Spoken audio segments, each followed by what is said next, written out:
Mbĩtĩka cia rigi ya Naivasha iria irarogamirwo ni wakiri Joseph Njoroge ni cingirite gikiro-ini ya semi-finals thutha wa gutirihwo kwa ngucanio cia gikiro gia quarter finals.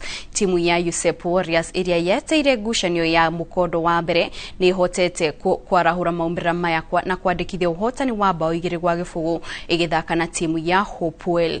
Nayo timu ya Oserian Youth ni igirite gikiro-ini gia semi-finals thutha wa kuma draw ya bao 1-1 na timu ya Juventus ya Kinungi. Oserian igirite gikiro-ini giki na bao 2-1 thutha wa kwandikithia uhotani wa bao 1-0 mukondo-ini wa mbere ciumia 2 hituku. Sisi tuko na jua tunakuja kudefend bao moja yetu, but wametupush, so ikabidi pia sisi tuchange strategy. Second mano nafikiri tunaenda kwa drawing board, tuangalie kwenye tumekosea leo.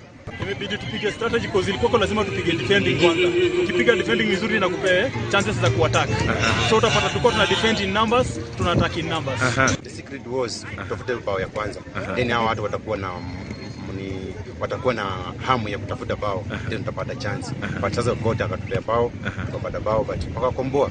Hivyo ndio ilikuwa.